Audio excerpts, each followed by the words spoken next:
Happy Sabbath sa inyong tanan and welcome sa ito ang Sabbath School Promotional Talk.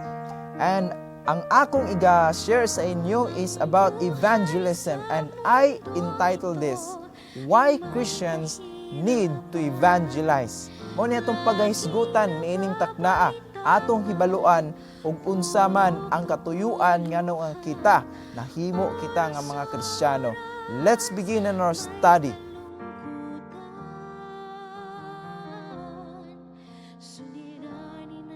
Mga higala, ako si Arman Kapangpangan and I am currently studying Bachelor of Theology. Kung bag-o ka mo dinhi sa ato ang channel, please subscribe and click the bell button for the notifications nga madawat ninyo sa atong mga bag-o nato nga mga videos. Now, let's talk about evangelism and why evangelism. Let's read in Matthew 28:19-20. Jesus Christ said, "Go ye therefore and teach all nations, baptizing them in the name of the Father, and the Son, and the Holy Ghost, teaching them to observe all things, whatsoever I have commanded to you, and lo, I am with you always, even unto the end of the world." Nag-ingon diri si Ginoong Hesus ngadto sa iya mga tinun-an ug usab sa atong tanan nga mga sumusunod niya, that we will evangelize, we will teach all nations and baptizing them in the name of the Father, the Son, of the Holy Spirit. And then, ingon si Kristo, teaching them to observe all things what I have commanded you. Muna yung gisulti ni Ginoong Hesus kanatong tanan. This is our DNA. And this is the reason why we are here sa ato nga iglesia. Jesus Christ said in Matthew 9 verse 37-38, ingon si Ginoong Hesus, "Then said he unto his disciples, The harvest truly is plenteous, but the laborers are few. Pray ye therefore that the Lord of the harvest, that he will send forth laborers into his harvest." Daghan ang mga alanihon apan gamay ra ang muani.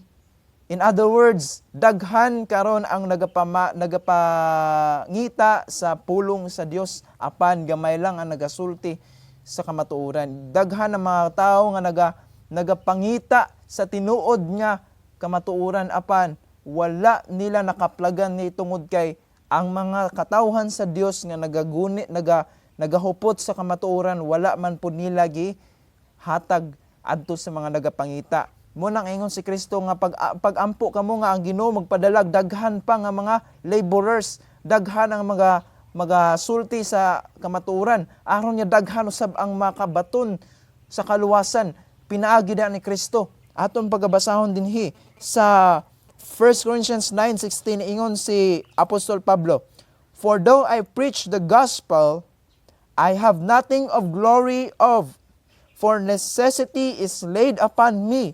Yes, woe is unto me if I preach not the gospel." Ingon si Apostol Pablo that it is a necessity. Kinahanglanon gyud nato nga magawali sa mayong balita. And woe unto me, ingon si Apostol Pablo, if I don't preach the gospel. Because why? What is the reason behind that? You already know the truth. You already have the Bible, you have already received the grace of God in you, pero wala nimo kini gisulti sa uban. Nagpadayon ka lang gihapon sa imong gibuhat karon nga nagpakahilom ingon nga Kristiyano. Na ato kining basahon usab diha sa saad sa Dios dinhi sa buhat 1:8. Ang saad sa Dios nagingon si Kristo, "But ye shall receive power after that the Holy Ghost is come upon you, and ye shall be a witness unto me both in Jerusalem and in all Judea, in Samaria, and unto the uttermost part of the earth." Ingon siya nga makadawat kamo sa balaan nga Espiritu. Don't think that you will use the power of the Holy Spirit. Don't think that the Holy Spirit is subject into your power. No. But the Holy Spirit gives us power. In other words, the Holy Spirit will control us. Ang balaan nga Espiritu magatabang kanato sa pagbuhat sa pagwali sa maayong balita. Ato makita nga gisaaran ta sa Dios nga madawat nato ang balaan niya espiritu.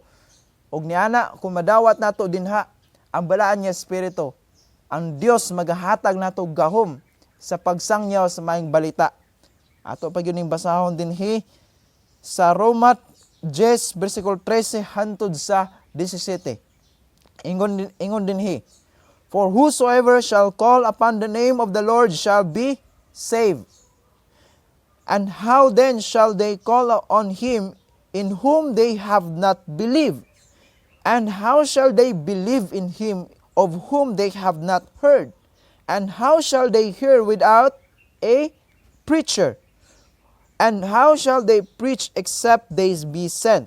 As it is written, how beautiful are the feet of them that preach the gospel of peace and bring glad tidings of good things. In 16, but they have not all obeyed the gospel. Isaiah said, Lord, who hath believed our report? So then, according 17, so then faith cometh by hearing, and hearing by the word of God. Ingon dinhi ang balaan nga kasulatan. Let us summarize this. Ingon si Apostol Pablo, ang nagatawag sa ngalan sa Dios maluwas. Apan, unsaon nila pagtawag sa Dios kung wala sila nagatuo? Unsaon man nila pagtuo kung wala sila nakabati? Unsaon nila pagkabati kung walay nagasulti? Unsaon man na pagsangyaw sa may balita sa uban nga katawhan kung walay mo take niini nga buluhaton, kung walay mo step in dinha sa buluhaton sa Ginoo, kung walay mo go sa komisyon nga gihatag ni Kristo, walay makabalo sa maayong balita. Busa gitawag kita sa Dios nining taknaa nga atong iwali ang maayong balita ngadto sa uban nga mga katawhan. This is the last text nga akong pagbasahon. Okay, according diri in 2 Corinthians 5:20, nagasulti si Apostol Pablo. Now, then we are ambassadors for Christ, as though God did beseech you by us. We pray you in Christ's stead, be ye reconciled to God. According diri, that we are ambassadors for Christ. Mga ambassador. What do you mean ambassador? We are representing Jesus Christ here in this earth. We are representing His character. We are representing His love. Ang gugma sa Dios nga naa sa ato. And then, we are representing Him by our character through what? Through our actions. People don't only listen into our words, but people today also want to listen through our actions. Mo natong hinumduman that we are ambassadors of Christ. Now, according to Ellen G. White, ingon si Ellen G. White sa Evangelism 116, paragraph 1 and paragraph 2, ingon siya din God calls for evangelists. A true evangelist is a lover of souls. Kan mga tinuod nga mga evangelists, mga may gugmaon sa kalag, they see souls very precious in their eyes. Mo ni ang atong hinumdaman. He hunts and fishes for men. Mo na gisulti ni Jesus Christ ngadto ni Peter that you will be a fisher of men. Faithful shepherds who will not flatter God's people or treat them harshly, but who will feed them with the bread of life. Gingon din that these evangelists, these people are feeding people also in the Word of God. Ginapakaon sa pulong sa Dios. Kung ikaw nagapakaon, kinahanglan nagkakaon na sad ka. Tungod kay, before nimo nga makasulti sa maayong balita, you need also to study the Word of God in yourself. You need also to live according to the Word of God in order to tell everybody about the truth of Jesus Christ.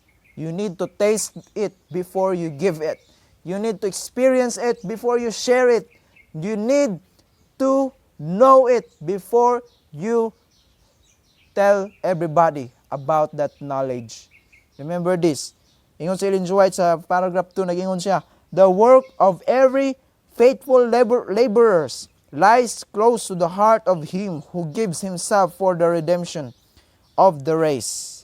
Ingon din the work of every faithful laborer. If you are faithful laborer into God's will,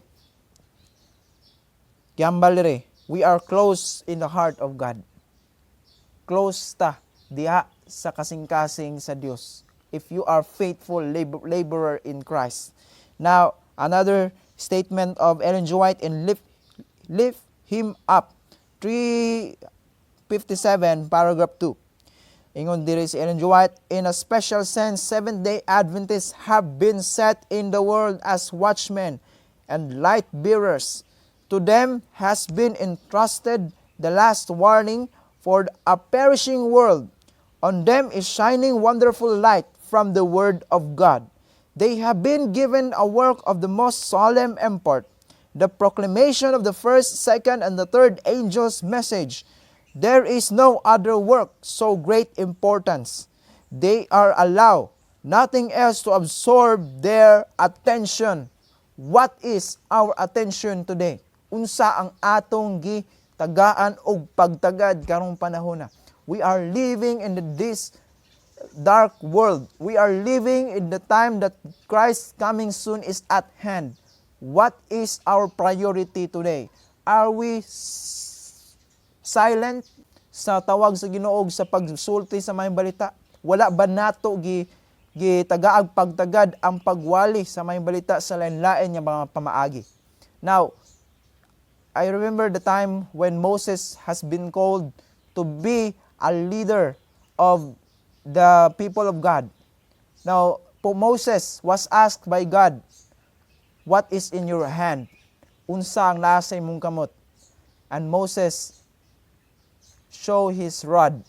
And that rod, even though that is only a rod, but that rod has a great work. Ang kanang rod, nahimo nga unsa?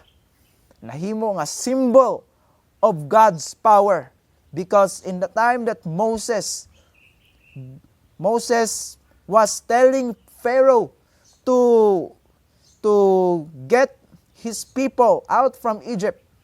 Now, Pharaoh didn't listen. But the rod of God speaks louder to Pharaoh. Mga kaigalaan, what is in your hand? Unsa ang nasa tong kamot? Maybe you have a little gadget sa imong kamot. You have your cell phone sa imong kamot. You have your laptop sa inyong mga kamot. You have your talents nga inyong naa sa inyong mga kamot. Maybe you have a wonderful voice to sing. Maybe you have a talent for playing instruments. Maybe you have a talent of smiling.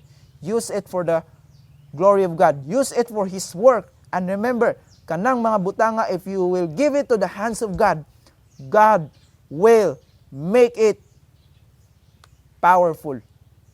Mga na atong himuon mga kaigalaan. We are being given a commission to preach the Word of God. Isaiah 6:8. Isaiah was told by God, also I heard the voice of the Lord saying, whom shall I send? And who will go for us? Then Isaiah said, here am I, send me. It is our commitment to God, our commitment to be one of His faithful laborers. Ang atong commitment is a lifetime commitment. Ang atong commitment karon is not only from this moment, but until Jesus Christ will come. We will speak the truth whatever happens. And this is our DNA as a Seventh-day Adventist. God bless everyone and happy Sabbath.